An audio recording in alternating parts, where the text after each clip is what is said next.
internet y todo el día ha estado así que se va, que se viene. Pero bueno, ya estamos aquí, menos mal. Ya dije, si no entra este último intento, ya llamo a la coordinadora. Pero bueno, ya entramos. ¿Qué tal, chicos? ¿Cómo han estado esta semana? ¿Cómo les ha ido? Bien, doctora, buenas noches. Qué bueno, Lina. Qué bueno.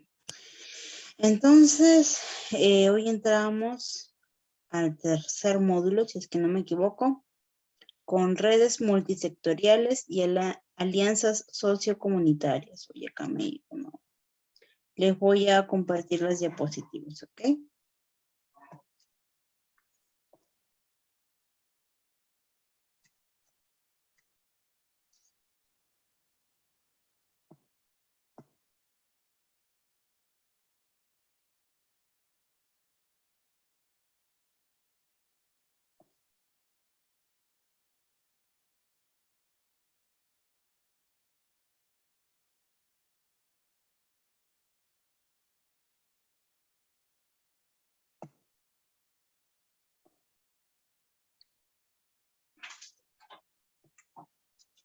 ¿Pueden visualizar ahora?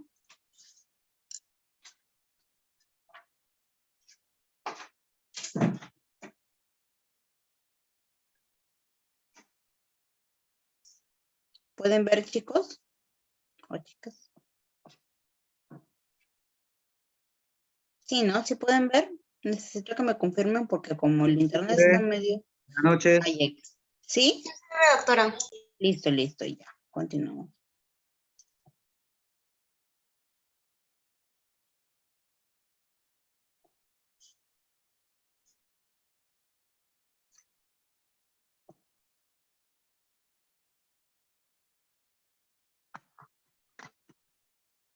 Bueno, entonces en este módulo vamos a ver todo lo que es netamente la parte, digamos, de gestión, de articulación, con lo que se hace ya en un trabajo comunitario, ¿ya?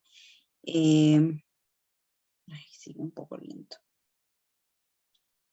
Luego en la segunda parte vamos a ver cómo es que funcionan los centros comunitarios, ¿ya? Pero primero vamos a ver de qué se trata el trabajo multisectorial, ¿ya? ¿Qué pasó? Se dejó de compartir, ¿no, chicos? Ay, no le digo, esta máquina está medio rara. Voy a hacer el internet. ¿Se dejó de compartir? Sí, doctora. Ay, Dios mío.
Y ahora sí.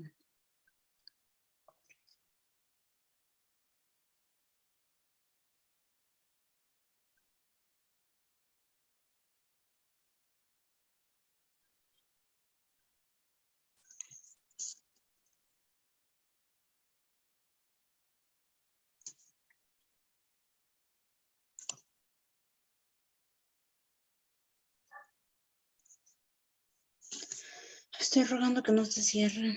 Ya, listo. Entonces, les decía, ¿no? El tema de hoy es sobre redes multisectoriales y alianzas sociocomunitarias.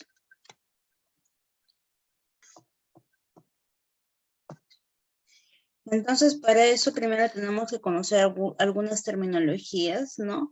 ¿A qué nos referimos con multisectorialidad, con una instancia? ¿Qué es una instancia?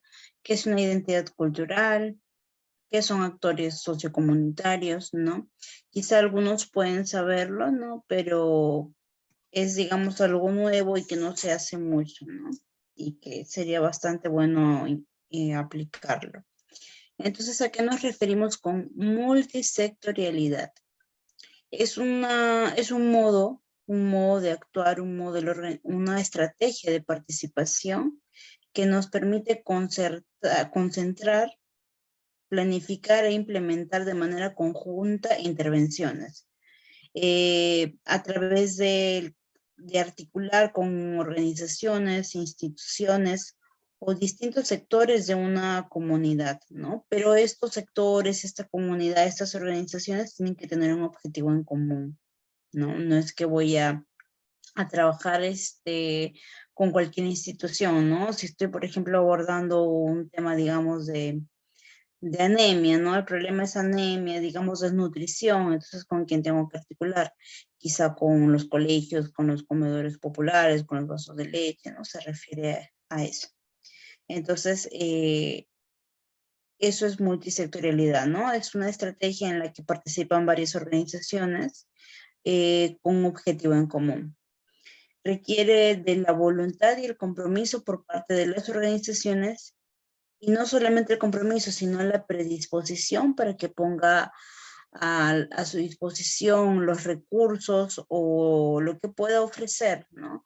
Por ejemplo, si yo trabajo junto con una empresa privada, quizás sus recursos de ellos son disponer de un espacio en su empresa, ¿no? De brindarnos de repente una habitación, ¿no? O brindarnos un auditorio. Entonces, y no solamente eso, sino también que tenga la predisposición para reunirse quizá cuando se coordinen, ¿no? Para tomar las acciones. Entonces, eso es bastante importante, ¿no? ¿Qué sería una instancia multisectorial? ¿No? Ya sería, digamos, lo que se crea. Sería ya el modelo que adoptan las organizaciones cuando ya se ha hecho una coordinación, ¿no? Puede ser una mesa como, por ejemplo, esas mesas de concertación que existen sobre la violencia, así se les llama, ¿no? Puede ser una mesa, puede ser un comité, se le puede llamar una asociación, ¿no? A eso se le llama una instancia. ¿Y qué sería una identidad cultural territorial? ¿Ya? Es más o menos lo que les comentaba, ¿no? Que ambos tengan un objetivo en común. Entonces, eso se refiere a la identificación compartida por los actores sociales con el área geográfica, los valores y las costumbres de su comunidad, ¿no? Facilita la integración y movilización social y determina la motivación para promover el desarrollo local, ¿no? Identidad, se necesita de que todos los actores, ¿no? O las instituciones, organizaciones, tengan esa identificación con su comunidad, ¿no? Que manejen, digamos, el mismo lenguaje, ¿ya? Que se identifiquen.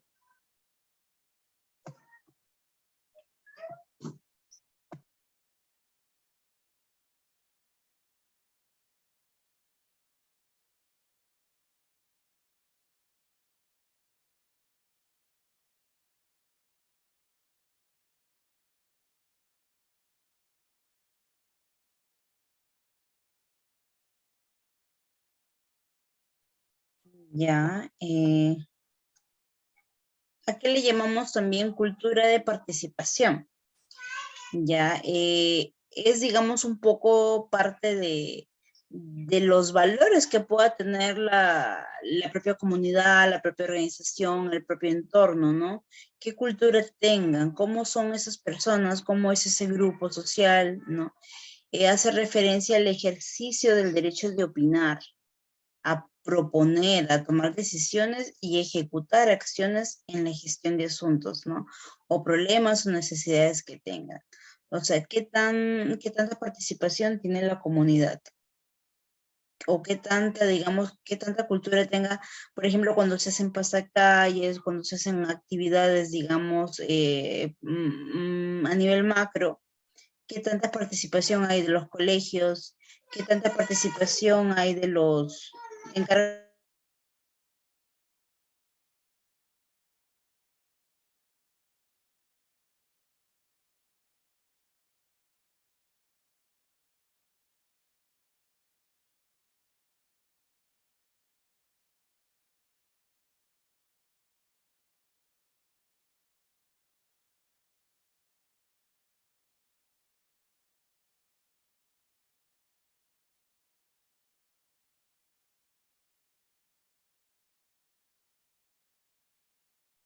Disculpen, chicos. Entonces, para esto, ¿no? Para generar esta cultura de participación, es necesario que los integrantes desarrollen capacidades de interlocución, el poder dialogar, el poder expresarse, capacidad de negociar, ¿no? Para llegar a acuerdos, para llegar a consensos y capacidades para procesar y articular los conocimientos adquiridos, ¿no?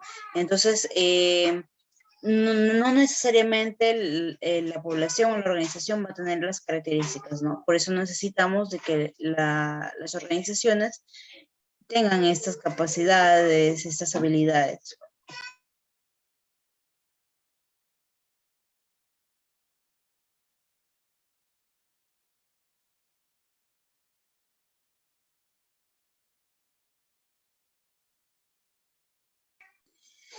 Entonces, en cuanto a la responsabilidad social compartida, ¿no? Nos referimos a qué tanto cada representante de la organización o de la institución asuma su parte, ¿no? Porque cuando se hacen estos trabajos multisectoriales, muchas veces, digamos, cada quien va por su lado, ¿no? Entonces, esa no es la idea. La idea es que ambos tengamos, todas las organizaciones tengan en claro el objetivo en común y qué es lo que va a hacer cada parte, ¿no? Cada institución, cada organización. Entonces, es necesario eso, ¿no? El compromiso de cada sector para aportar la solución de un determinado problema, ¿no? O necesidad en la agenda local, regional o a nivel nacional. Eh, ¿Qué serían los actores sociales, ¿no? ¿A qué nos referimos cuando hablamos de actores sociales? Nos referimos a todas las personas influyentes y no necesariamente nos referimos a la parte de la economía, no, sino a qué tanto poder de decisión tengan, ¿no? De decisión, digamos, de empoderamiento en su organización o en su localidad, en su sector, ¿no? Se les identifica en los grupos o instituciones que tienen alguna relación con el núcleo social de interés para su grupo, barrio o comunidad. Pueden ser, por ejemplo, un representante del sector académico, de alguna universidad, de algún colegio, de alguna comunidad, de alguna parroquia, en el caso de las municipalidades también un representante o de alguna empresa privada, ¿no?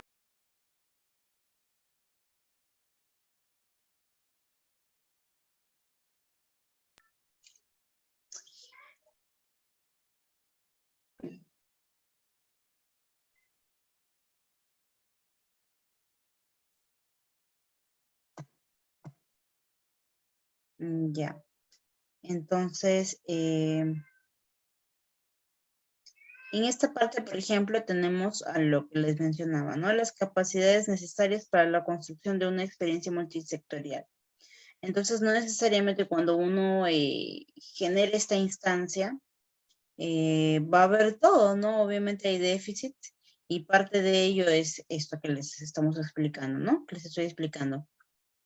El hecho de que para que haya una toma de decisiones adecuada y que puedan llegar, digamos, a un consenso todos los actores sociales, es necesario que se generen estas capacidades, ¿no?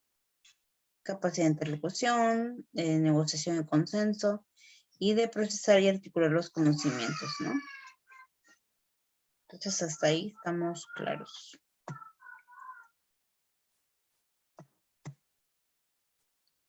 Entonces, bueno, y en esta parte hablamos acerca de la importancia, ¿no? ¿Por qué es tan importante generar esta multisectorialidad? ¿Por qué se trabaja así con, digamos, con los centros comunitarios? ¿O por qué se trabaja así en salud mental, no? Habíamos visto, por ejemplo, en todas las clases anteriores, cómo es que se generan los temas de salud mental, ¿no? Los problemas psicosociales.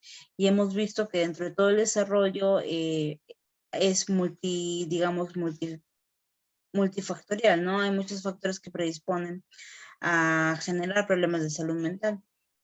Entonces, como son muchos factores, muchas áreas, muchos ámbitos, es lo que dice acá, ¿no? Por ejemplo, la salud es generada, en general, se ve afectada por una serie de factores, ya sea individuales como la carga genética, las actitudes o malas prácticas que se puedan generar a nivel familiar, personal, y factores socioambientales, ¿no? Como la educación, el tema de la pobreza, los servicios de salud, economía, los valores, entre otros, ¿no?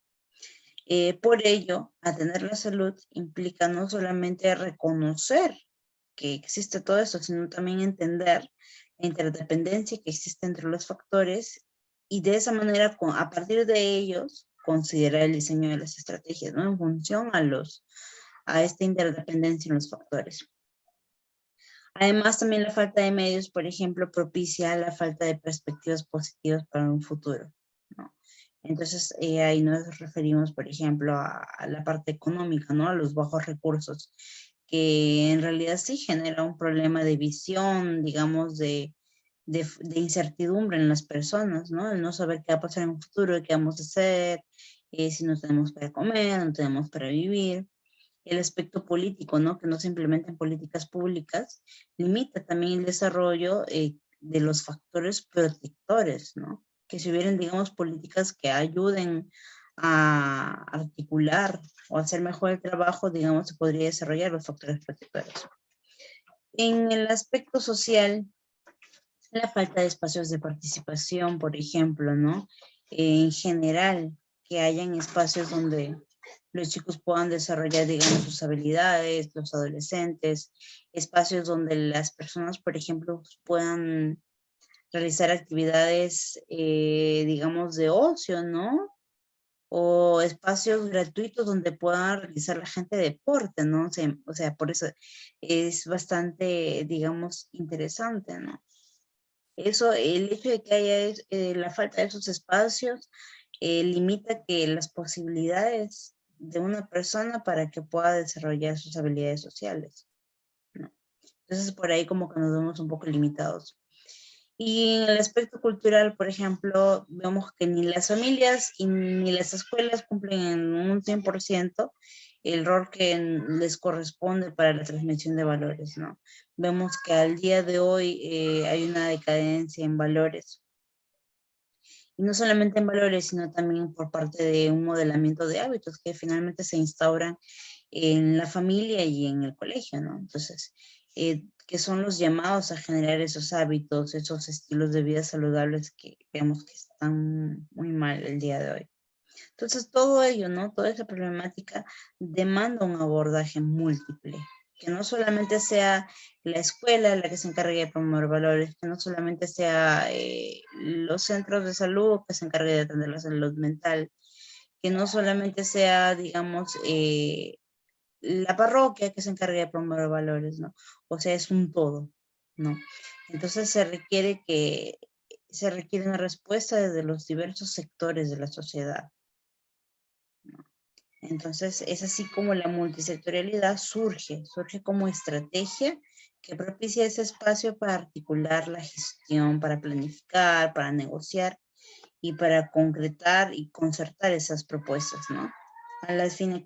Con una misma finalidad, ¿no? Lograr un progreso social, independientemente del tema en común que tengan, ¿no? Como les digo, es en base a una problemática.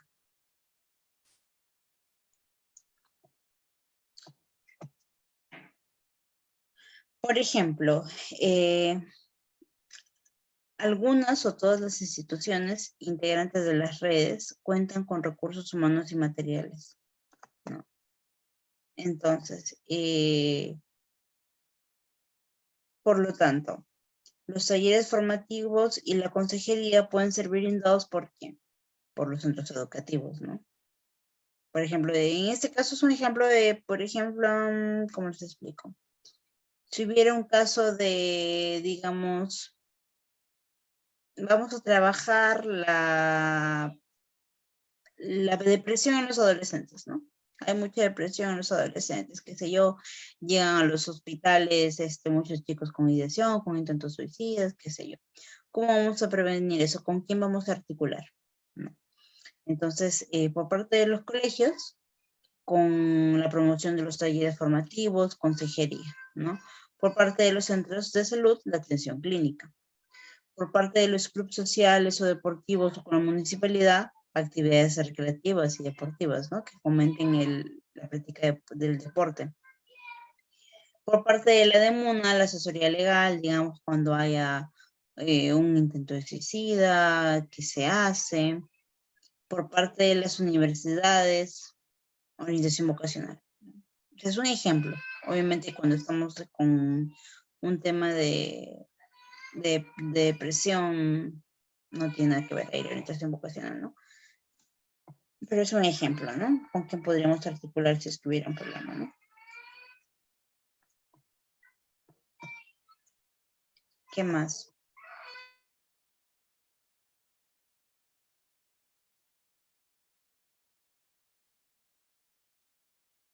Entonces, dentro de la metodología, ¿no? ¿Cómo hacer para implementar una instancia multisectorial, ¿no? ¿Cómo hacer para aplicar esta estrategia, ¿no? Finalmente es una estrategia con la que uno trabaja. Tiene fases que se pueden planificar.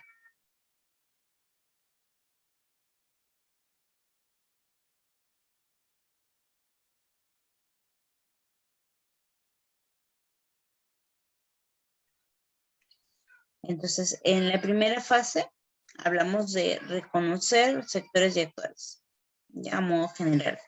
La segunda fase, identificar experiencias multisectoriales. La tercera, formar la instancia multisectorial. La cuarta, fortalecer esa instancia. La quinta, institucionalizarla. Y la sexta, ejecutar acciones desde ya, ¿no? Entonces, vamos por partes. Vamos con la primera fase. ¿Por qué es necesario reconocer a los sectores y actores en la comunidad? Porque si no, ¿con quién vamos a trabajar?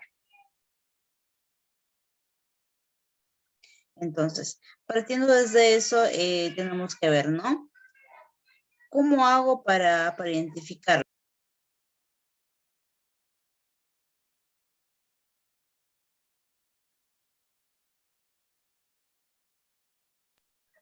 Primero, por ejemplo, conociendo y analizando el entorno, ¿no? Tengo que conocer cómo es mi comunidad, en qué lugar estoy, analizar dónde me puedo coger, quiénes me pueden apoyar, ¿no? Elaborar un mapeo de las organizaciones de los diferentes sectores, ¿no? En este sector, ¿quién me puede apoyar? Vaso de Leche, la municipalidad, agentes comunitarios, de repente qué sé yo, Cunamás, que está a mi costado, o sea, cómo puedo articular con las instituciones que están, ya sean públicas o privadas, ¿no? Y ubicar sus representantes, ¿no? Un encargado de cada organización con el cual yo pueda contactarme.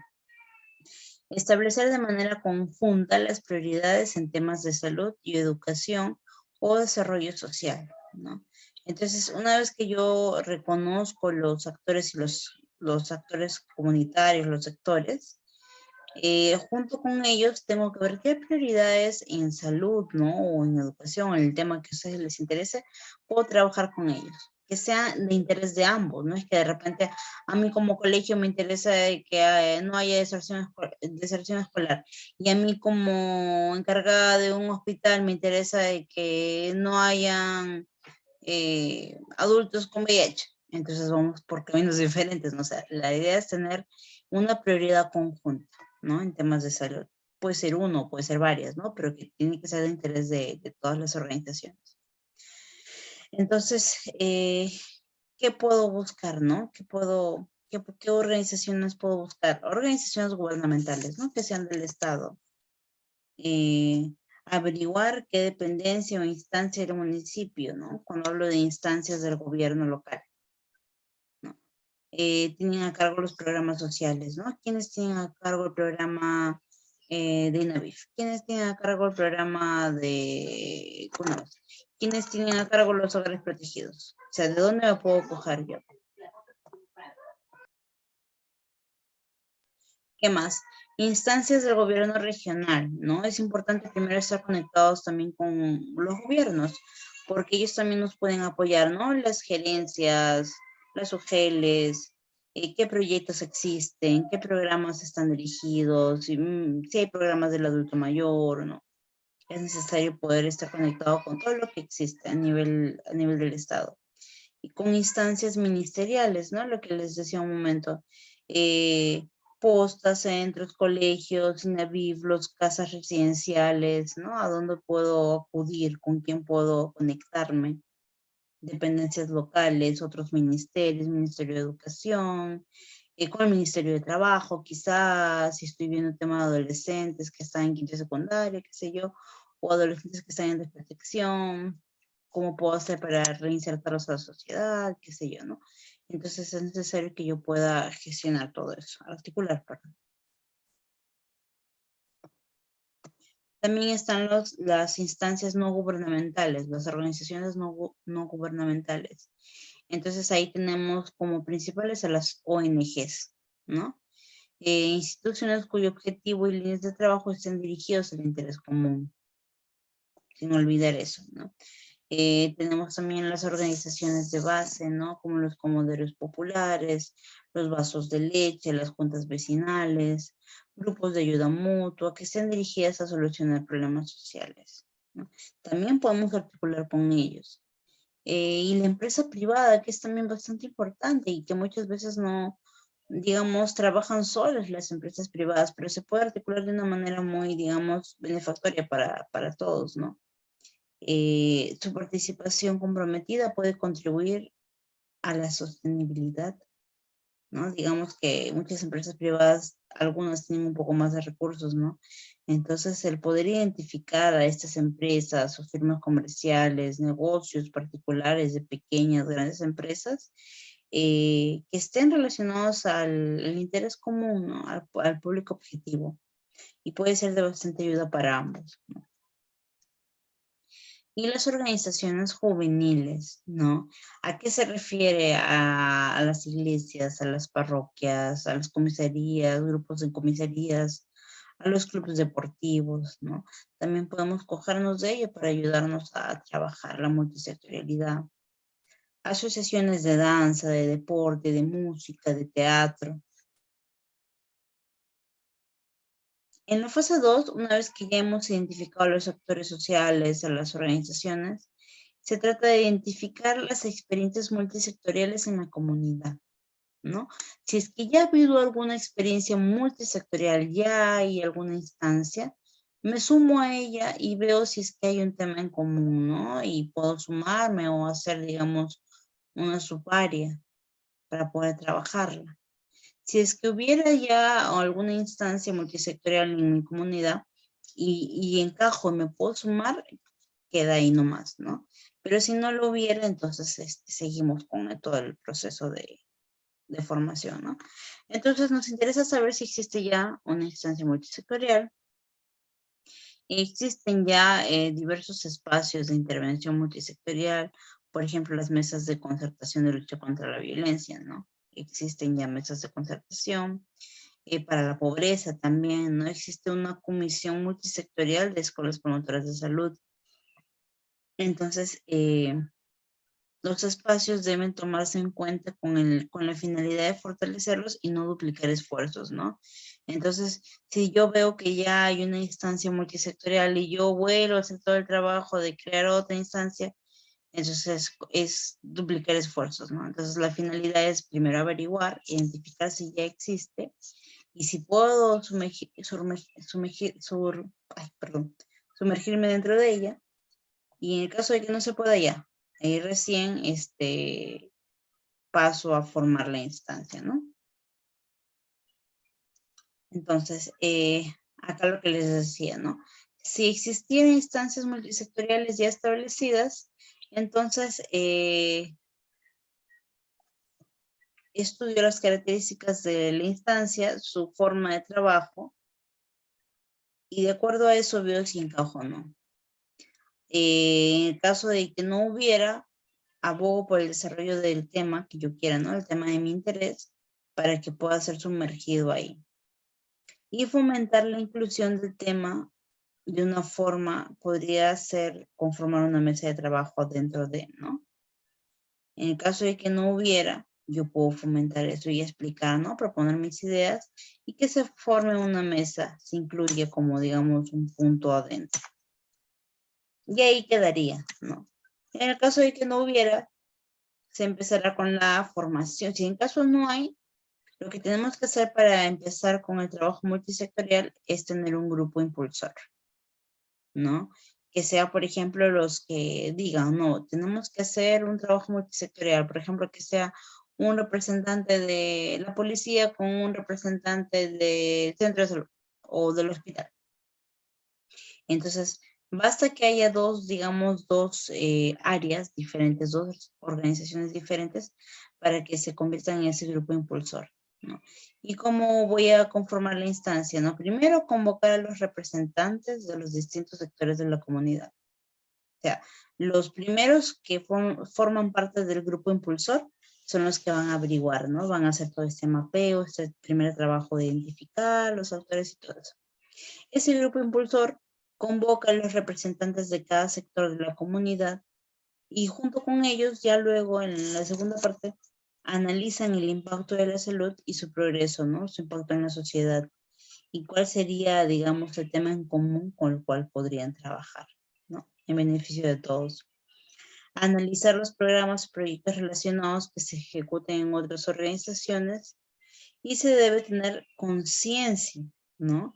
Se tiene que hacer un trabajo bastante fuerte de concientizar a todos los representantes acerca de que trabajar de esta manera resulta más, de una manera más costo efectiva, ¿no? Más rápida, más efectiva trabajar en conjunto. Entonces, luego de ello, discutir con ellos sobre la necesidad de un grupo impulsor que lidere el trabajo multisectorial, ¿no? Tiene que haber alguien que dirija el grupo multisectorial, la instancia. Tiene que haber un grupo que esté, digamos, impulsando las actividades, que lidere, ¿no? Como toda organización tiene un líder, que lidere el trabajo y que asigne también roles a cada uno, responsabilidades y roles para que haya un orden, ¿no? Y tenga cada uno, digamos, una función.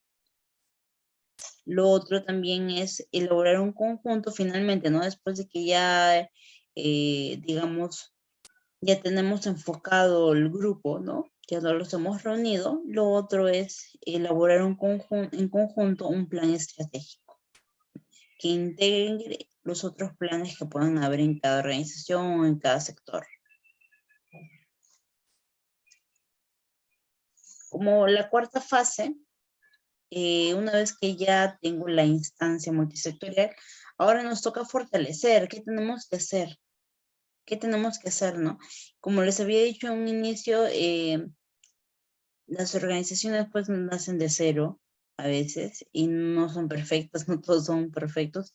Entonces, para que esto funcione, para que una instancia multisectorial requiere de que el personal, que las organizaciones sean capacitadas como un eje transversal del proceso, ¿no? O sea, tiene que darse a lo largo de... lo primero es que se dé una gestión multisectorial.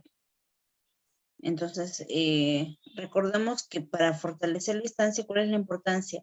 Porque es visto como un proceso social que requiere no solamente de que se capaciten habilidades, sino también que tengan herramientas para poder enfrentar las diversas problemáticas que se den a lo largo de. Es importante para el ejercicio democrático. Recordemos de que no solamente van a ser una, sino que probablemente sean bastantes, ¿no? Bastantes sectores, organizaciones con las que se articule. Y todos deben participar de manera efectiva, ¿no? Para lograr el objetivo en común. Entonces, al gestionar, en la parte de gestión multisectorial, tenemos lo que ya les había mencionado también un inicio, ¿no? La cultura de participación. Que todos estén comprometidos con participar, con aportar nuevas ideas, con la responsabilidad compartida, ¿no? Que todos asuman un rol que tengan que cumplir. Y que recordemos que para llegar al objetivo final, todos deben responsabilizarse de algo, ¿no? Instrumentos de gestión, elaborar un plan estratégico y un plan operativo. Capacidades de negociación, ¿no? Debemos capacitarnos en habilidades que nos permita, como les decía, poder resolver los conflictos que se den, el poder tener acuerdos. Lo segundo es el contenido técnico, ¿no? El capacitarse. La capacitación del contenido técnico va a depender del tema en el que se pretenda trabajar, ¿no? Va a depender mucho de qué es lo que yo quiera, por qué estoy yo formando una instancia multisectorial, ¿no? ¿Por qué está ese grupo reunido? En función a eso va la capacitación, ¿no? Por ejemplo, temas, prevención de la violencia, desnutrición, anemia, desempleo, orientación vocacional, oportunidades educativas, etc.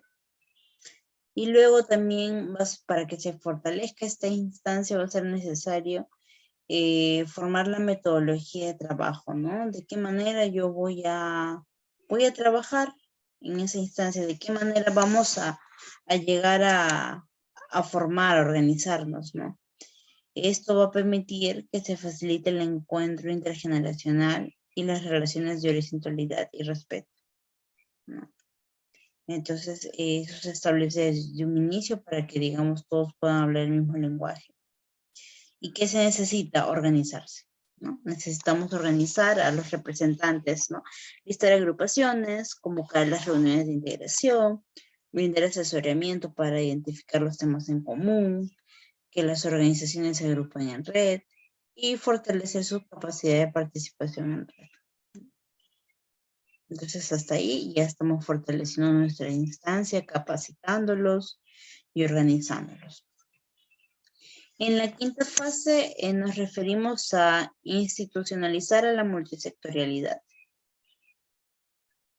¿De qué nos va a servir? ¿A qué nos referimos con institucionalizar? Hacerlo, digamos, de una manera más formal. ¿Ya? ¿Por qué? Porque esto nos va a permitir asegurar la sostenibilidad de la experiencia multisectorial, ¿no? Legitimar la instancia mediante una ordenanza municipal, ¿no? A través de esta ordenanza, nuestra instancia va a ser reconocida, ¿no? A través del gobierno local o buscar el reconocimiento por alguna otra instancia pertinente, ¿no? Pero que nos ayude a que, digamos, que exista, que sea reconocido. Además, también tenemos que el proceso de reconocimiento por parte de la comunidad se va a dar, pero después de que yo presente, ¿no? Que presente, que haga la difusión acerca de la instancia multisectorial, de lo que se está formando, de la asociación, ¿no? La mesa de concertación, qué sé yo, ¿no? Eso es cuando ya obviamente está establecido, ¿no? Entonces, ¿qué más? Elaborar documentos de gestión. Estatutos, reglamentos, normas, directivas, MOV, qué sé yo, ¿no? Sistemas de monitoreo, evaluación, entre otros, ¿no? Estos documentos de gestión va a permitir, ¿no? Como les decía, que esa institucionalización sea de una manera más formal.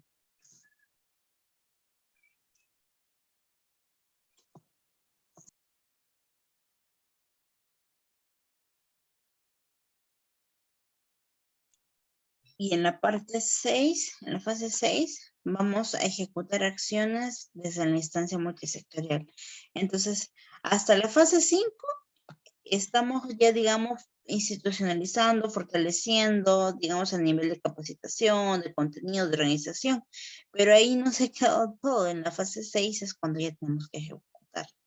Entonces, el formar una instancia multisectorial no solamente no es un medio, perdón, es un medio, mejor dicho, no es un medio para lograr el objetivo común, no es un fin en sí mismo, o sea, no significa de que formé la instancia y ahí queda, ¿no? Si simplemente el formar la instancia es el primer paso para ya luego ejecutar las acciones, ¿no? Entonces, es el momento en el que se da inicio para la participación y alcance de objetivos. Ya en la fase 6 es cuando ya voy a ejecutar las acciones, cuando ya me he organizado, ya vamos a actuar. Entonces, va a ser importante que los sectores, a través de sus organizaciones, desarrollen líneas de acción y actividades, que haya una planificación de actividades, establecer ciclos de operatividad regidos por un plan operativo. Al momento que hablamos de establecer, por acá hablamos de un plan estratégico, estamos hablando de que haya una periodicidad en los ciclos, ¿no? Que haya una evaluación constante, que hayan reglamentos, que hayan normas, ¿no? Que haya algo ya planificado. Y aquí, por ejemplo, tenemos un ejemplo de una instancia multisectorial que se hizo con jóvenes. Tenemos de manera, digamos, un poco más práctica el ejemplo, ¿no? Fase 1, fase 2, hasta la fase 6.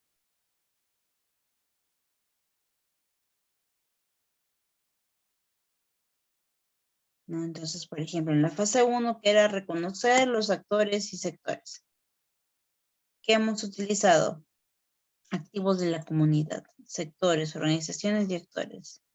¿De qué manera lo hemos hecho? A través del análisis, a través del mapeo que les decía en un inicio, ¿no?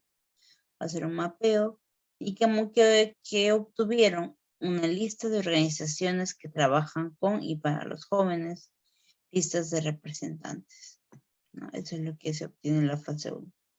En la fase 2, que es la identificación de experiencias previas de multisectorialidad,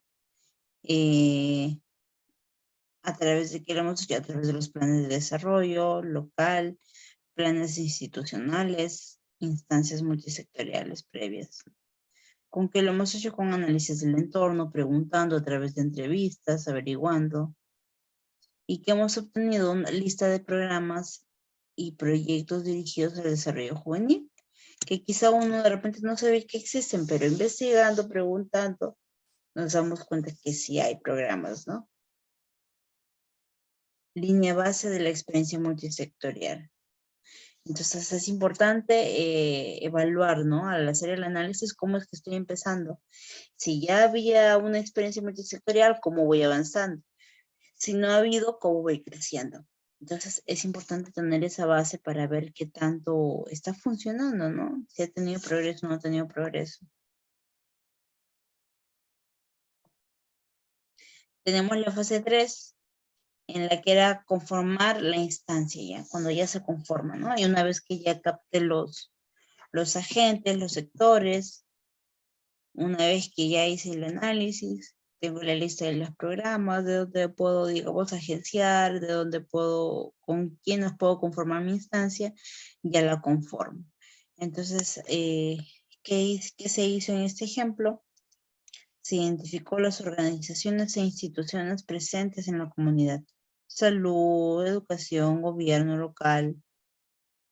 Se sensibilizó, ¿no? Se socializa acerca de lo que se quiere hacer y se hace un análisis, ¿no? Para poder identificar el objetivo en común. Que se obtuvo una instancia multisectorial constituida y roles y responsabilidades definidas, ¿no? Entonces, una vez que ya definen el objetivo en común, se define quiénes van a hacer y qué.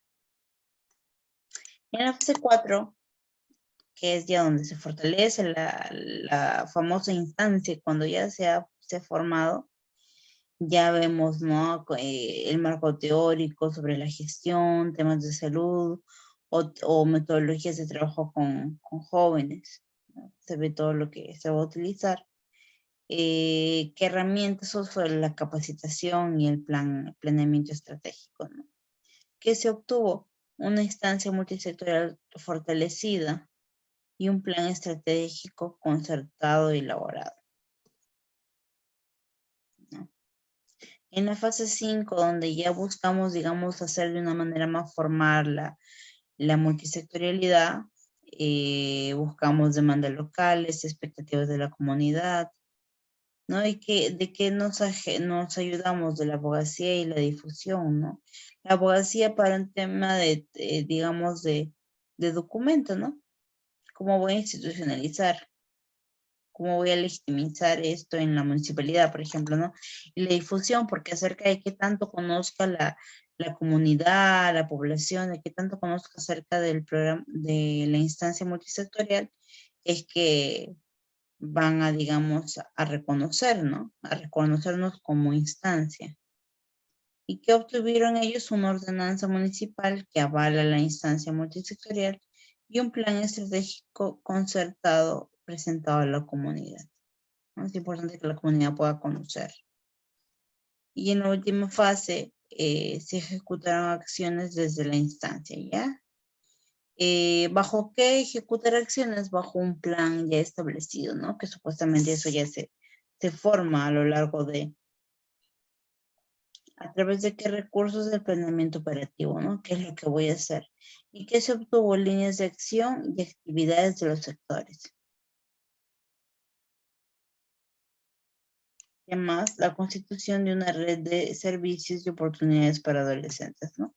Este es el ejemplo que ellos trabajaron.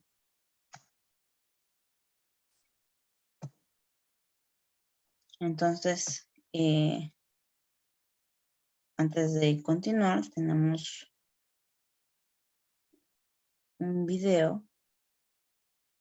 Ya.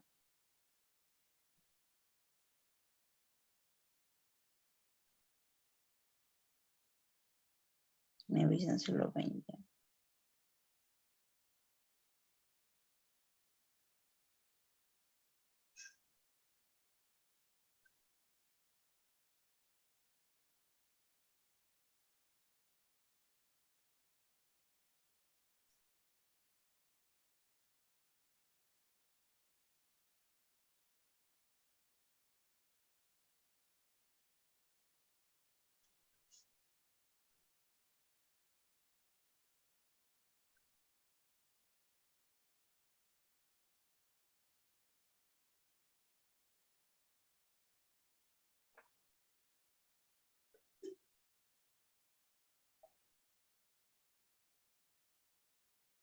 ¿Pueden oír?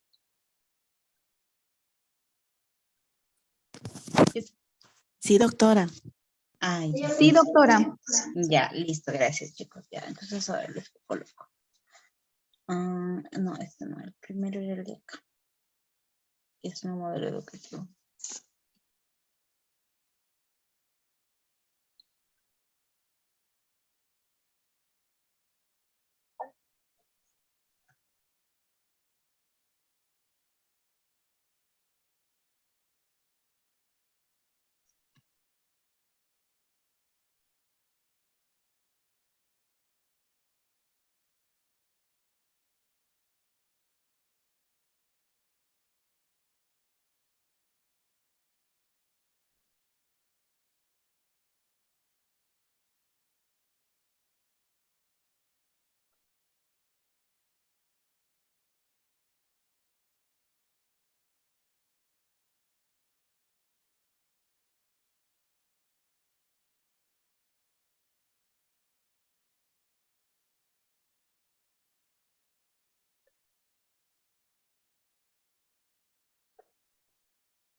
Catherine. Dime, Catherine.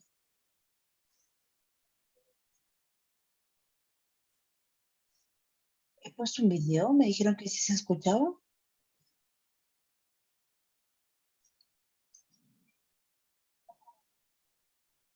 A ver, a ver.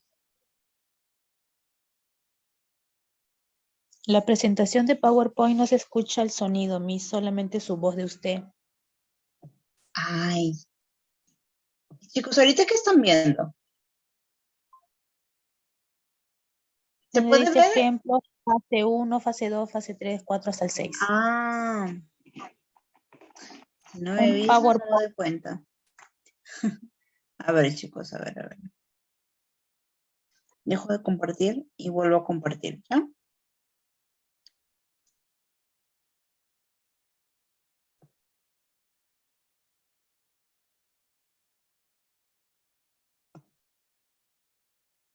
Como me dijeron que sí se escucha, yo pensé que se escuchaba el video. A ver, ahí pueden ver. Sí, dimensiones. ¿Ven una imagen donde dice que es el modelo educativo? Sí. Sociocomunitario y productivo. Ya, Sí, ahora doctora. quiero ver si lo escuchan, ¿ya?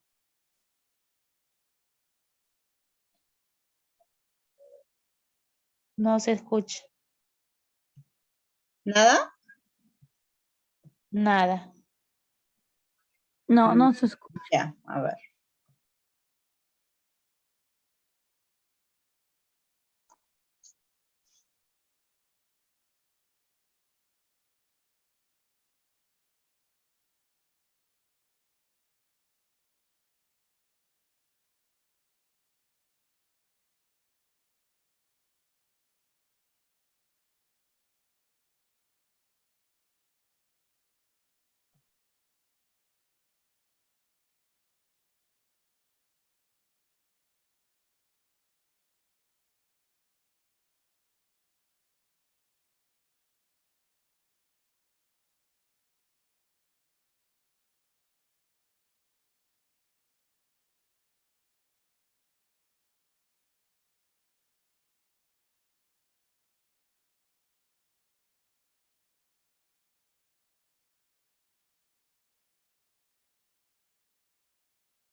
¿Se escuchan ahí?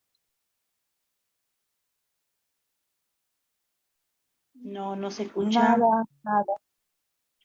Ya, a ver.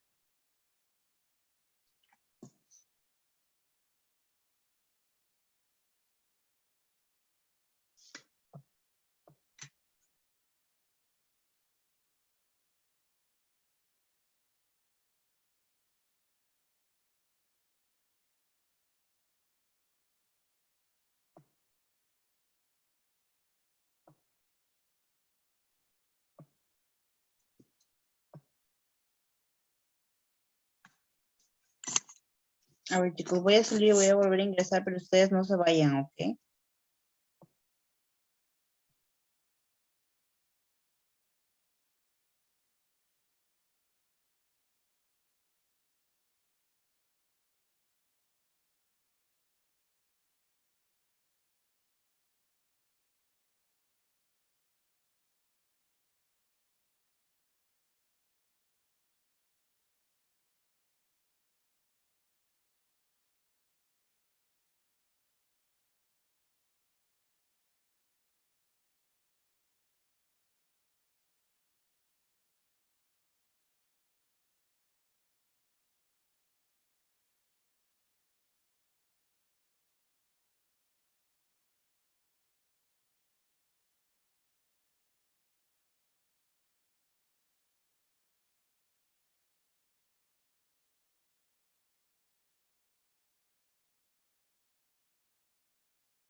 A ver, chicos, voy a compartir y si se puede, excelente.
A ver, chicos, voy a intentarlo una vez más.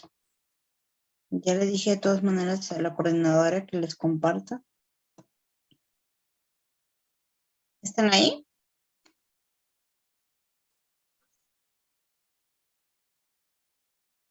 Sí, doctora. Sí, doctora. ¿Sigue sin escucharse?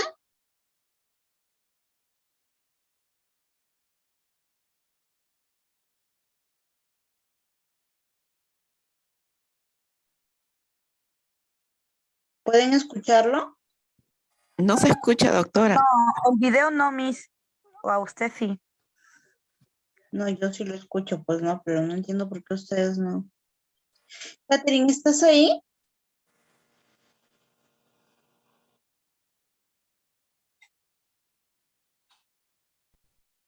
A ver, le he dado una opción compartir sonido. A ver, espera que ahora sí. Son receptores de conocimiento.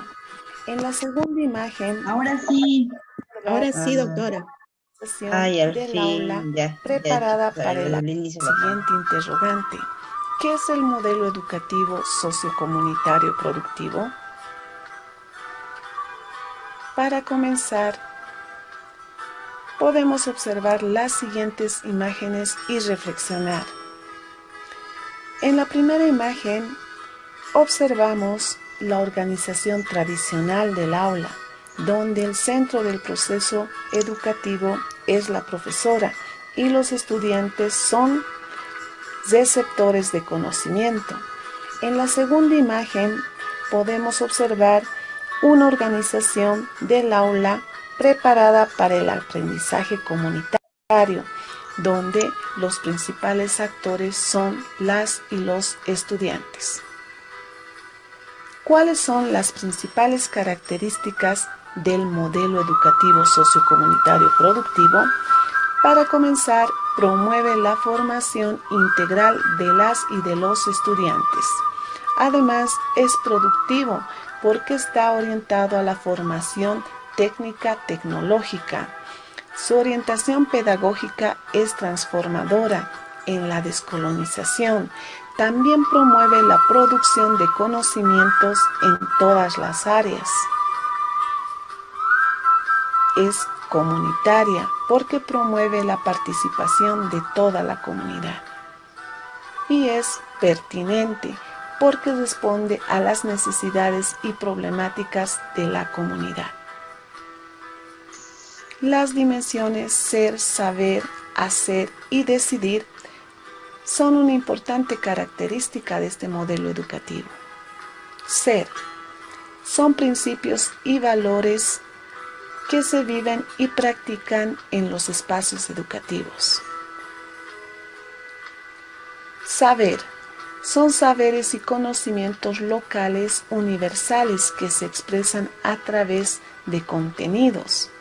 Hacer son actividades, prácticas, procedimientos, técnicas que se aplican en los saberes y conocimientos con pertinencia sociocultural. Decidir es la educación de la voluntad con sentido comunitario hacia la vida. Se expresa en acciones de impacto social con pensamiento crítico y propositivo. Organización de los campos y áreas, saberes y conocimientos. Vida, tierra y territorio. Promueve la conciencia armónica y recíproca entre el ser humano y la naturaleza.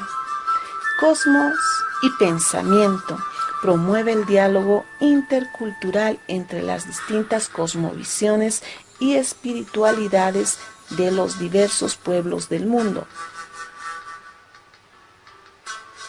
Comunidad y sociedad. Es la respuesta a la necesidad y demanda de recuperar desde la educación el sentido comunitario de la vida practicado en los pueblos.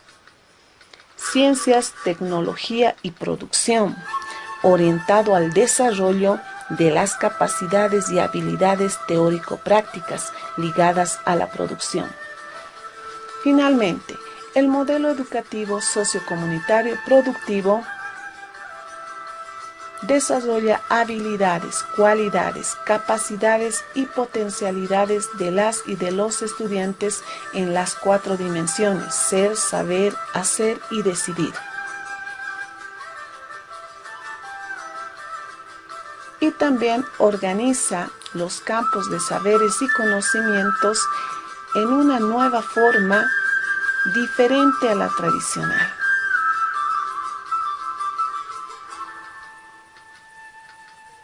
Muchísimas gracias por su atención.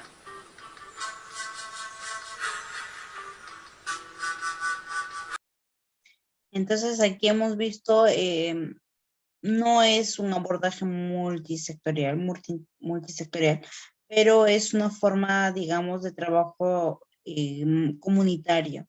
No solamente se da en las organizaciones de salud, sino también en las escuelas. Entonces, no es un modelo de Perú, es un modelo de Bolivia, pero es para que ustedes más o menos sepan cómo es el trabajo. Y ahora tenemos acá otro, que espero que lo puedan ver. No, primero es el de políticas. Okay.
¿No?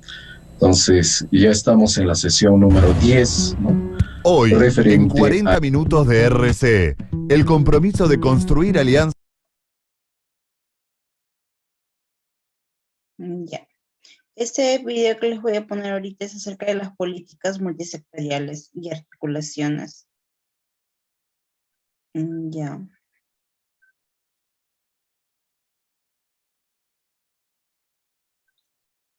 Ya vamos a poner en modo rápido. Ujú. No tanto, pero al menos un poco más rápido de lo que está. a este tema, ¿no? Ya habíamos visto anteriormente las políticas de Estado, las políticas nacionales. Ahora vamos a ver específicamente las políticas sectoriales, multisectoriales y su articulación que existen entre estas políticas y los respectivos planes, ¿no?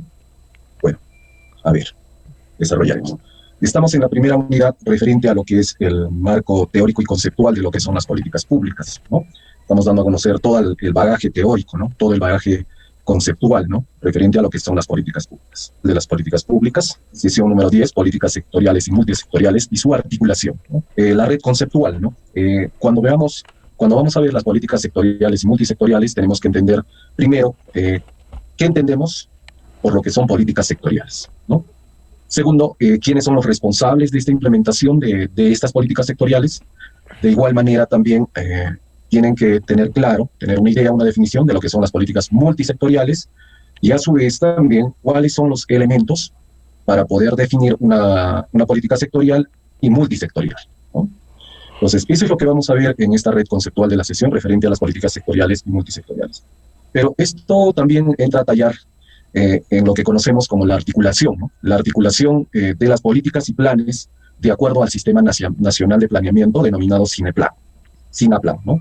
Dentro de esta articulación tienen que ustedes tener presente, conocer, uno, el plan de desarrollo, el Plan Nacional de Desarrollo, teniendo en cuenta a SINAPLAN, el Sistema Nacional de Planeamiento, a su vez también a CEPLAN, el Centro Estratégico de Planeamiento Nacional, y también esto articulado con lo que son los planes, programas, y por qué no también complementar acá, referente a lo que son los proyectos, ¿no? Entonces, eso es lo que vamos a tratar de ver aquí el día de hoy en esta sesión, ¿ya? Entonces, siempre lo que yo les doy a conocer es una cuestión bastante general, ¿no? Para eso ya se dejan materiales en los cuales ustedes pueden ahondar sobre este tema. Los objetivos, ¿no? De esta sesión, ¿no? Los objetivos de aprendizaje: comprender el significado de la política sectorial, primero. Segundo, comprender el significado de las políticas multisectoriales y a su vez también identificar cuáles son los elementos que componen las políticas sectoriales y las políticas multisectoriales. Y finalmente, la articulación de estas políticas con los respectivos planes, con esos documentos que existen emanados por el Sistema Nacional de Planeamiento, SINAPLAN. Muy bien, entonces, más o menos la hoja de ruta por la cual vamos a ir, ¿no? Vamos a desarrollar entonces nuestra sesión. Iniciaremos con lo que son políticas sectoriales, ¿no? ¿Qué entendemos por políticas sectoriales, ¿no? En este caso, ¿no? Bueno, aquí tenemos una idea, un concepto que nos dice que las políticas sectoriales es un conjunto de políticas nacionales. Y hemos visto qué son políticas nacionales, ¿no? Que afecta a una actividad económica y social específica, que puede ser a nivel público o a nivel privado, ¿no? Subconjunto, es decir, de las políticas de Estado, las políticas nacionales, de ahí nacen lo que son las políticas sectoriales, ¿no? Que están ligados a la parte económica o también a la parte social, que puede ser en forma específica dentro de la parte pública o de la parte privada, ¿no? Por ejemplo, ahí tienen en la imagen, ¿no? Una política sectorial, ¿no? Específicamente referente a lo que es el sector salud, ¿no? En otras palabras, ¿no? Ahí en el sector salud tenemos muchos problemas. Actualmente creo que existen muchísimos. No creo, ¿no? O sea, existen, ¿no? Entonces, en el cual incluso se está dando una serie de reformas, ¿no? A través de lineamientos para poder solucionar esos diversos problemas que se tienen en el sector salud, ¿no? Un ejemplo de política sectorial. Así como ello, pueden ser en el sector salud, pueden ser en el sector de educación, en el sector del turismo, del comercio, de la agricultura, de la minería, como etcétera, ¿no? Entonces ya más o menos están teniendo una idea hacia dónde abordan lo que son las políticas sectoriales. A su vez, también podemos referirnos a lo que son las políticas sectoriales como políticas nacionales y sectoriales, en el cual se consideran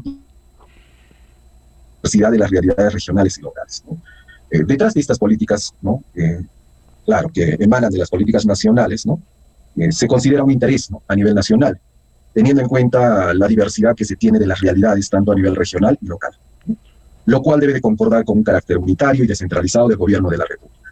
Es decir, esos problemas que existen a nivel nacional como problemas públicos que están considerados en agenda, ¿no? Deben de adecuarse también conjuntamente a los problemas que se tienen a nivel regional, a nivel local, como una cuestión unitaria. Por ejemplo, el problema de la pobreza es a nivel nacional. Ese problema de la pobreza también podemos observarlo a nivel regional, a nivel local, ¿no? Es una cuestión unitaria, ¿no? En el cual pues se tiene que darle una solución, ¿no? Que puede ser primeramente partiendo de la política nacional y atacando también a través de las políticas sectoriales, teniendo en cuenta la participación tanto de la parte de los gobiernos regionales y locales. A ver, sigamos. Entonces, hasta aquí hemos tenido una idea más o menos a qué se refieren lo que son las políticas sectoriales propiamente, ¿no? Y aquí tenemos una pregunta, ¿no? ¿Quiénes son responsables para el cumplimiento de las políticas nacionales y sectoriales, ¿no? A ver. Para darle un poco de respuesta, nos dice que el cumplimiento de las políticas nacionales, ¿no? y sectoriales del Estado es de responsabilidad uno, ¿no? O sea, la responsabilidad recae del cumplimiento de estas políticas tanto nacionales y sectoriales, uno, del gobierno nacional. Ese es el primer responsable. Segundo, los gobiernos regionales y tercero, los gobiernos locales, ¿no? Son los responsables de que se cumplan estas políticas. Ahí tenemos el gobierno nacional a través del Poder Ejecutivo, ¿no? El gobierno regional, que en este caso es nuestro gobierno regional de Puno, y los gobiernos locales, bueno, en nuestro caso es, ¿no?, la Municipalidad Provincial de San Román, ¿no? Entonces, ellos son los directos responsables para el cumplimiento de estas políticas. Y también cuando hablamos de gobiernos locales, nos podemos referir también no solamente a los gobiernos provinciales, también distritales, ¿no? Y por qué no complementar también aquí incluso hasta los centros poblados. Muy bien, entonces en ese entender, hasta ahí más o menos, hasta ahí ya tienen una idea qué es una política sectorial, quiénes son los responsables, ¿no?, de formularlas y de diseñarlas y a su vez de hacer que se cumplan, ¿no?, y que se ejecuten, ¿no? Ahora veamos algo que también se complementa a ellos, ¿no?, a lo que son las políticas sectoriales, lo que denominamos como las políticas multisectoriales, ¿no? A ver, ¿qué entendemos por políticas multisectoriales? Es un conjunto de políticas nacionales también, ¿no?, que buscan atender también un problema o una necesidad, ¿no? Y muy parecido al concepto o a la idea de lo que son políticas sectoriales, ¿no?, de igual manera, ¿no? Pero la atención a este problema o esta necesidad es justamente en forma integral, en forma articulada. No solamente en la política sectorial existe solamente un solo sector, ¿no?, que está atacando a un problema específico, ¿no? Pero en cambio, cuando hablamos de políticas multisectoriales, aquí va a tener que entrar a tallar otros sectores, en otras palabras, ¿no?, en forma articulada. Por eso dice, se necesita la intervención de más de un sector, ¿no?, lógicamente bajo el ámbito de su competencia. Entonces, en este caso, ya estamos llegando aquí, las políticas sectoriales son desarrolladas, por ejemplo, en el caso de los gobiernos nacionales, a través de los ministerios. Pero cuando hablamos de políticas multisectoriales, tiene que haber competencia y la intervención de más de un ministerio. Pueden ser 2 o más ministerios, ¿no? En el caso, por ejemplo, en la imagen, pueden ustedes observar una política nacional multisectorial, es la lucha contra el crimen organizado. Y aquí no solamente es tarea del gobierno nacional a través del Ministerio de Interior, del Ministerio de Justicia, ¿no?, sino también acá tienen que intervenir, por ejemplo, hasta incluso los gobiernos regionales e incluso los gobiernos locales, ¿no?, a través de sus dependencias, a través de sus competencias que puedan tener. Entonces, a eso denominamos lo que es una política multisectorial. A ver, sigamos. ¿Cuáles son los elementos ahora para definir una política sectorial o multisectorial, ¿no? O sea, hablamos específicamente de lo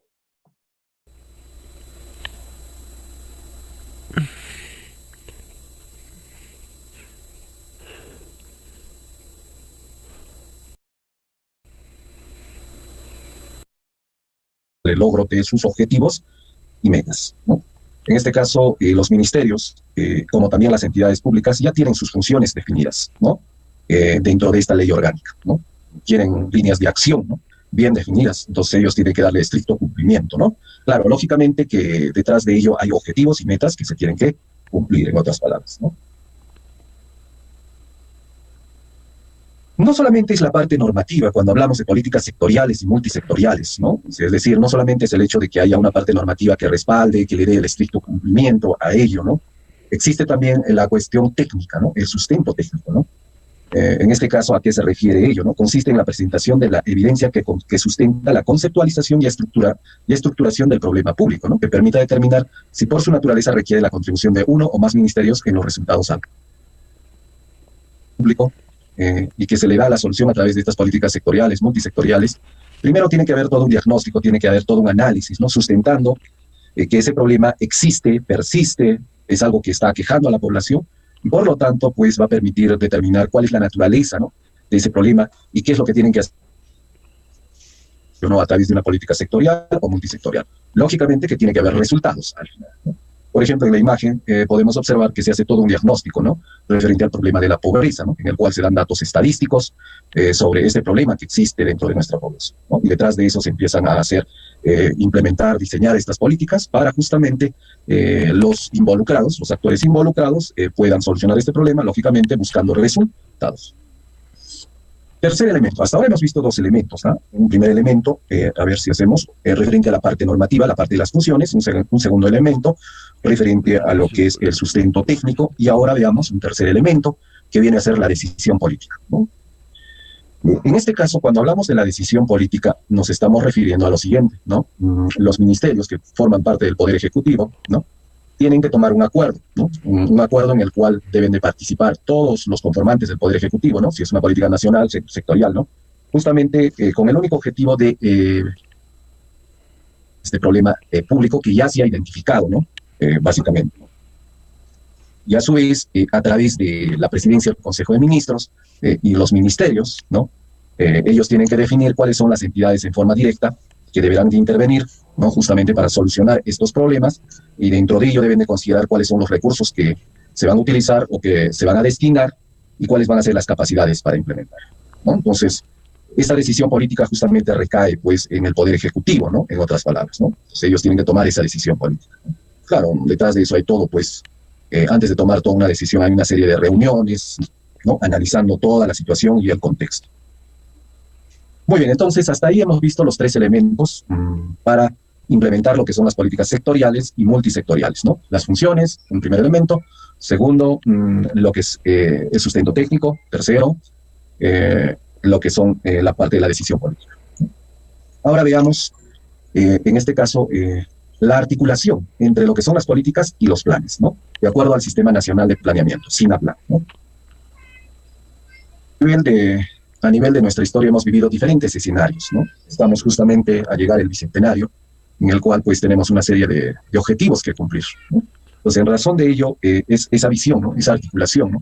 Cuando hablamos de la articulación de lo que son las políticas y los planes, estamos hablando de que tanto las distintas políticas públicas, los planes, los programas, los proyectos, deben de trabajar en forma de relación, ¿no?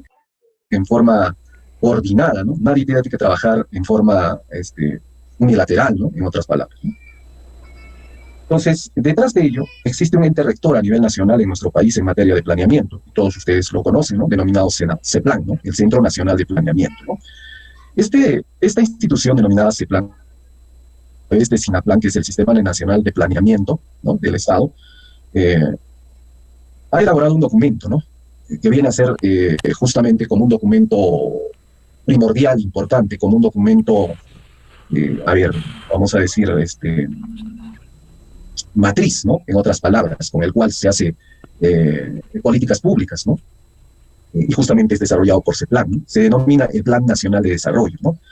Este documento, denominado Plan Nacional de Desarrollo, permite armonizar distintas iniciativas y proyectos dentro de una programación que considera costos, recursos, plazos de realización de manera exacta y responsable, ¿no?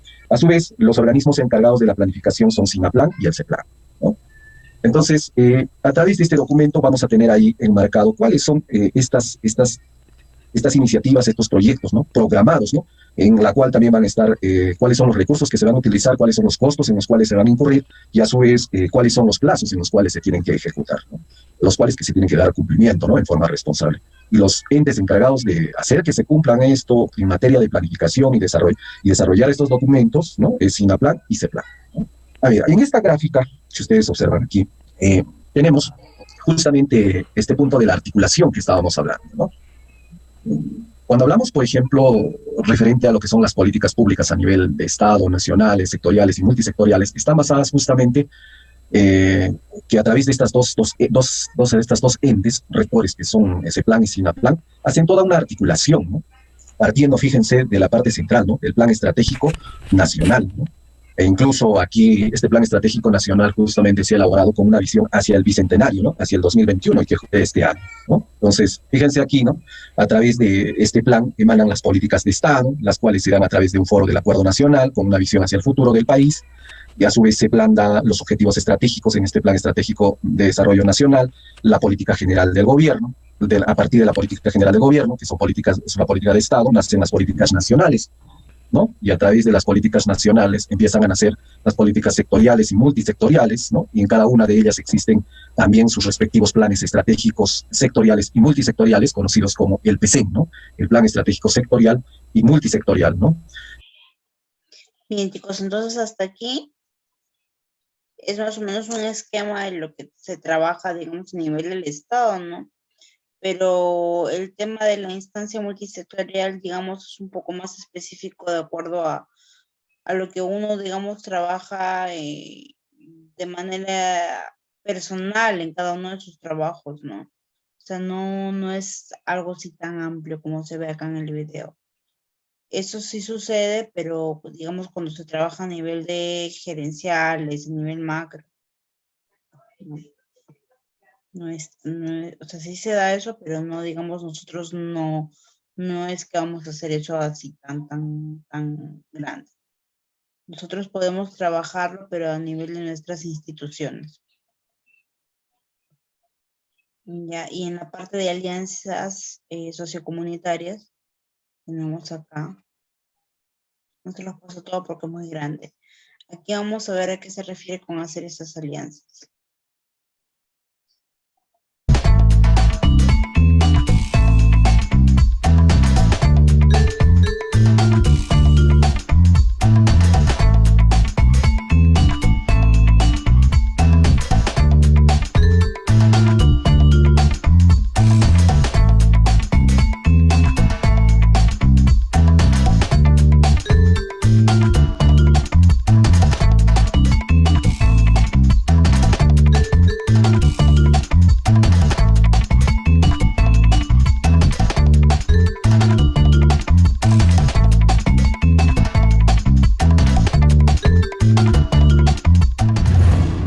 Hoy, en 40 minutos de RC, el compromiso de construir alianzas para generar bienestar, desarrollo local, calidad de vida. Las experiencias de la Red Latinoamericana de Universidades por el Emprendedurismo Social, la Fundación Huésped y Proyecto Surcos, una ONG que trabaja en salud en contextos de pobreza. Responsabilidad social y alianzas estratégicas. La visión de la doctora Alessandra Minichelli. Alianzas e inclusión social, la experiencia transformadora en el mayor basural de la provincia de Mendoza. Y la palabra del doctor Bernardo Klicksberg.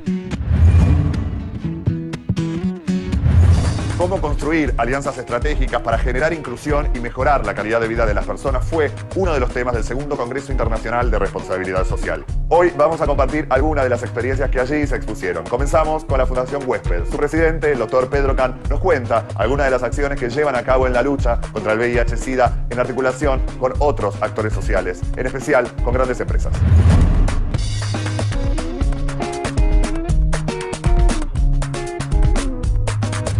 Esta enfermedad es una enfermedad que afecta fundamentalmente a las personas que están en su plena época de actividad económica, una población que normalmente no consume servicios de salud y que ahora pasa a consumir servicios de salud. Entonces, quiero decirles que nosotros encaramos una tarea en la cual dijimos cómo hacemos para acercarnos a las empresas, y esta vez no para pedirles plata. Y entonces la forma de hacerlo distinto fue en el año 2009, en un programa que coordina el licenciado Arturo Mercado, que está presente aquí, y que es básicamente tratar de generar algunos ejes a donde la responsabilidad social empresaria no sea solamente palabra, sino también acción. Y entonces el objetivo es eliminar la discriminación a las personas viviendo con HIV en el interior de las empresas, informar y capacitar en temas relacionados tanto a los empleados, empezando por los gerentes, por supuesto, sus familias y la comunidad, y toda la cadena de valor que normalmente se vincula con una empresa.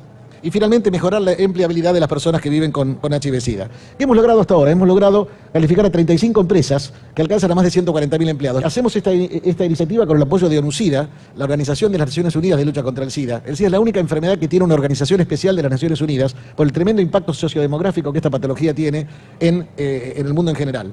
Piensen ustedes que en la Argentina tenemos el 0,5% de la población viviendo con el virus, pero hay países en el mundo que tienen más del 20%. Entonces, ¿qué hemos hecho? Hemos empezado un programa donde nos acercamos a las empresas y le proveemos capacitación, le proveemos las herramientas como para que puedan calificarse de esta manera. Y entonces, para la empresa hay beneficios. Contribuyen por un lado con una causa social mediante la información, reciben asistencia técnica gratuita, reciben apoyo y asesoramiento, reciben información estratégica, visibilizan a la empresa y pueden recibir entonces una certificación de buenas prácticas en VIH-Sida. Básicamente una empresa puede simplemente, digamos, ser calificada en un primer nivel porque queda certificada de cero discriminación.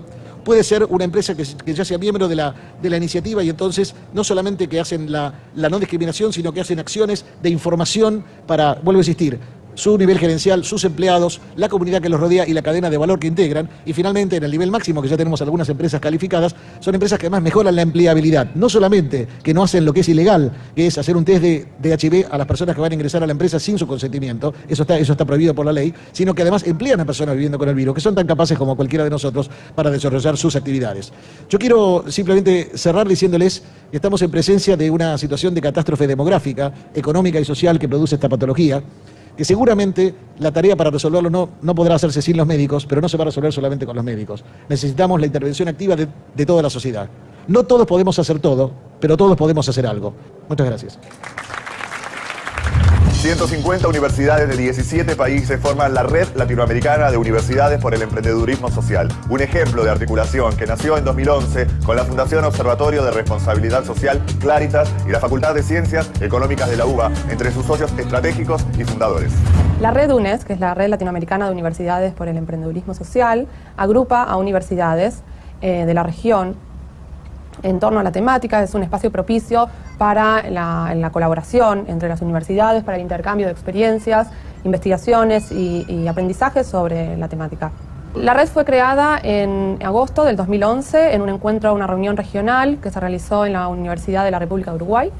Los socios fundadores de la red son la Fundación Claritas, la Fundación Observatorio de Responsabilidad Social, la UDUAL, que es la Unión de Universidades Latinoamericanas y del Caribe, y la Facultad de Ciencias Económicas de la Universidad de Buenos Aires. También cuenta con los valiosos apoyos, auspicios institucionales de Fundación Ashoka y Avina.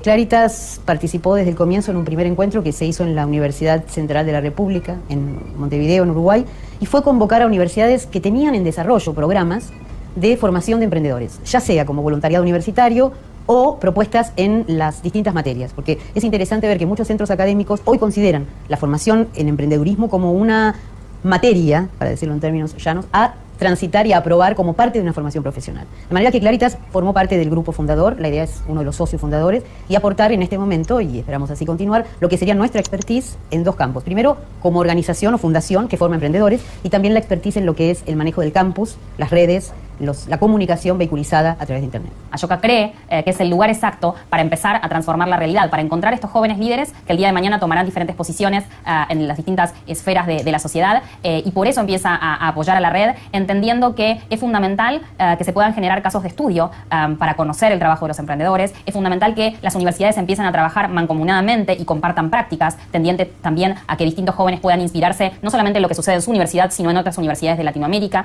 y pensando también en cómo estos jóvenes pueden encontrar a través de distintos emprendedores sociales un canal para desarrollar su vocación social. La misión de la red es promover, afianzar y compartir la cultura emprendedora en la región, en las universidades de la región, para lograr y mejorar la situación de la sociedad, para la igualdad y la equidad social.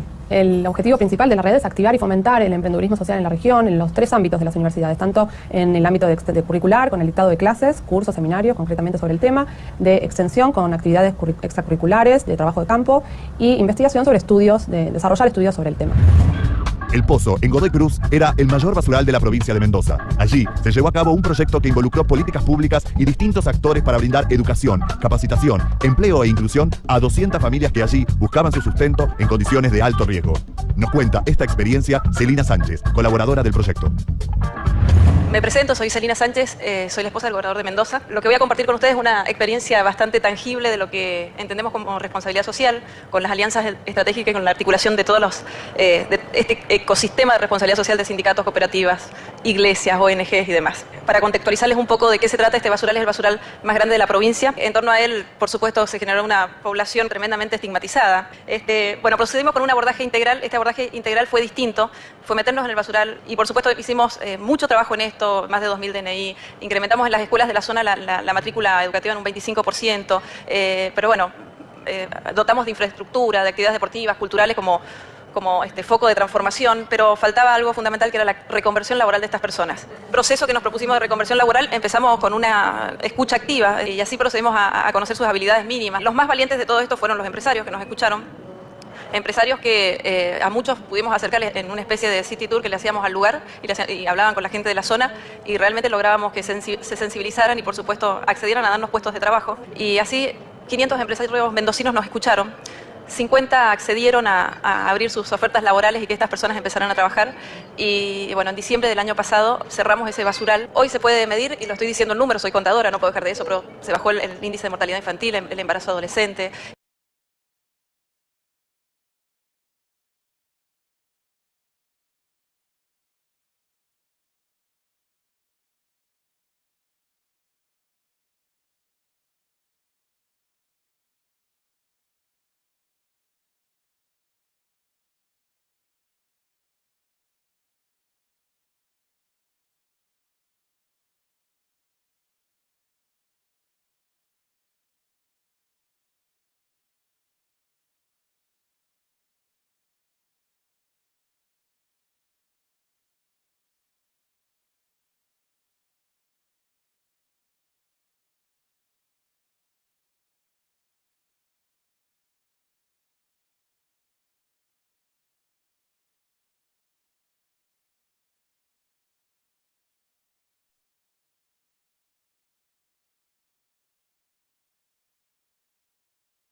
Entonces, chicos, este último video creo que ha clarificado mejor la exposición primera. Entonces, yo tengo una emergencia ahora. Tengo una emergencia y voy a tener que dejar la clase.